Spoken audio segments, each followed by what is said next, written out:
It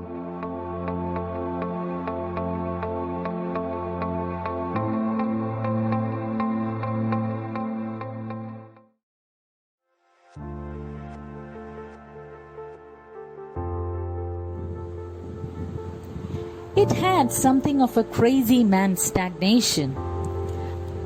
Something of the stagnation of hospitals, prisons, asylums, of the dirty and smothered life.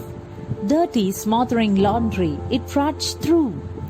The poet is comparing the river's stagnant movement to a crazy man's stagnation. The poet is saying that the river has become stagnant, or it is unable to move freely because of the hospitals, prisons, asylums, and the waste from it. It is also because of the dirty and smothered or suffocating life of the people who are living in it.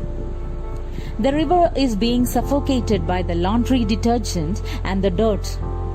It has polluted the river that the river has become so tired that it cannot flow fast or freely. It has to make heavy steps to move forward. The river has become so slimy and thick that it endangers the life of the river. Something of the stagnation of decayed palaces, eaten by mold and mistletoe. Something of the stagnation of obese trees, dripping 1,000 sugars from the Pernambuco dining rooms. It trudged through.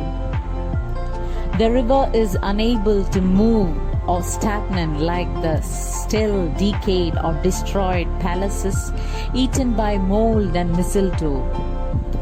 The decayed palaces has no life in it, and nothing in it has a movement or life, and it is being eaten by some parasitic plant.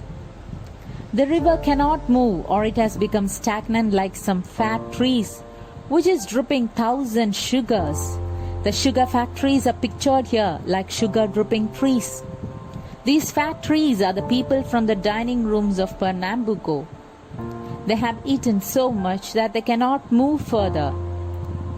They have become fat and stagnant. The poet is comparing the river to these people who has to move slowly.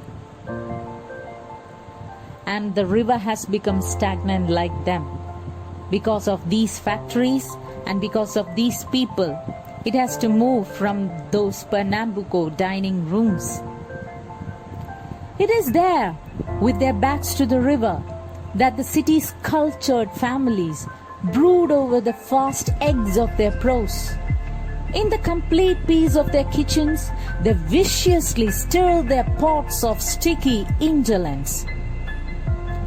The city's cultured families are there with their backs turned to the river.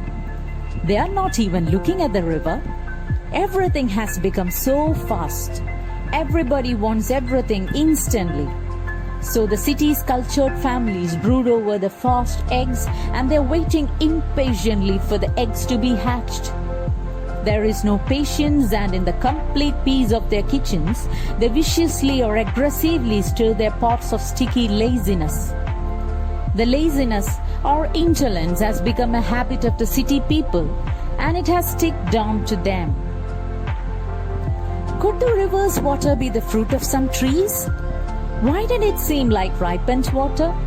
Why the flies always above it as if about to land? Here, the poet is thinking about the river. He is asking some questions to himself. He has some doubt. The river's water might be the fruit of some trees. The water might be coming from some trees. If not, then why is it like ripened water?